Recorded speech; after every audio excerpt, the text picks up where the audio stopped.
boxing this hour. We can head back to St James's Park, where Matchroom Boxing have announced their latest signing today. It's been made by the boxing promoter Eddie Hearn, who joins us. A very good afternoon to you, Eddie. Tell us all about Bradley Saunders and why you've cherry-picked him. A fantastic young talent. You know, we're blessed to have so many great fighters at the moment in British boxing, and over the last 12 months Bradley Saunders has definitely been on the radar. Looked devastating, 10 wins, 8 KOs, and you know, we've been looking to do something in the North East for a long time now, and we've got the perfect excuse. Bradley Saunders now part of the Matchroom team, a great flag bearer for boxing here in the North East, and we're very excited to come here in the new year. So no coincidence that you're at St James's Park. Is the plan to sort of warm him up on November the 22nd and then announce a big fight in the new year at the ground that you're at? Not here just yet, but of course, you know, we've seen the success of shows in outdoor stadiums, of course Wembley Stadium with Frochton Groves recently. You know, it's a plan to definitely do more outdoor events, but firstly he'll be boxing on that huge show in Liverpool on the 22nd of November, and then early again in the new year. And we're looking at April the 4th at the Metro Arena here in Newcastle, holds 10,000. Looking to develop him and his profile, not just here in the North East, but across the country and across Britain, and turn him into a huge star. And I think these kind of stadiums one day will certainly be the home of Bradley Saunders' world title fights. Obviously, he was with Frank Warren. He's now with you. This has happened in the past. Just tell us about the rivalry between the promoters at the moment. It's great. It's great for the sport. We do our things. I don't really lose any sleep over any of those guys. We just get up and work as hard as we can every single day. You know, we're number one at the moment. We've got a fantastic team, but that can change, so we don't take anything for granted. Got a wonderful stable of fighters. We've got world champions. We've got fighters on the verge of fighting for world titles. We've got Olympic champions, undefeated fighters.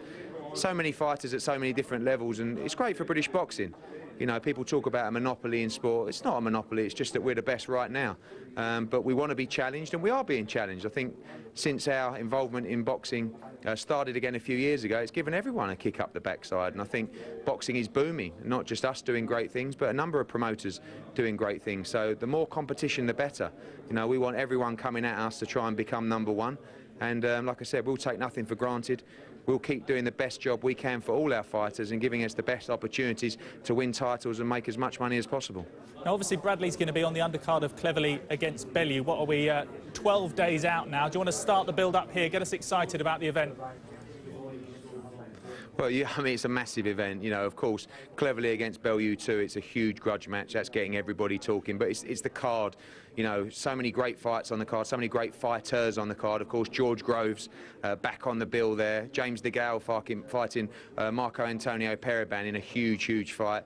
Scott Quigg defending his world title. Jamie McDonald defending his world title. The big Anthony Joshua taking on Michael Sprott in the heavyweights. Callum Smith in a world title eliminator. Young Bradley Saunders, of course, added to the bill. And another little announcement coming later this week, which will probably raise a few eyebrows as well. So 22nd of November is a huge night for British boxing. You know, world title fights, huge British grudge matches, and some of the best talent in the sport. And like you said, just 12 days to go now to that huge night. Did you just say you will have another little surprise a little bit later on this week? Can you give us a clue? Just a little bit of fun. Just a little bit of fun added to the show. You know, a little old friend of the team looking to have a fight. So we're just working on a few things now, and you know, we'll announce that later this week. Did he used to be a world champion heavyweight by any chance?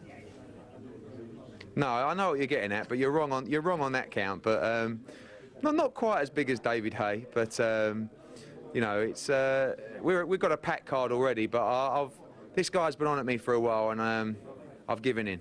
Okay, well we'll save it for the big surprise. But seeing as you mentioned David Hay, I was actually at an event with him about 10 days ago, and we were talking about potentially fighting Anthony Joshua next year, and he thinks, as he plans his return to the ring, that he would have the beating of Joshua. How do you see it? I think that David Hay, of the heavyweights at the moment, although he's not active, is of course the standout. You know, he's achieved a lot in the sport. You know, Hay against Joshua is a huge fight in time.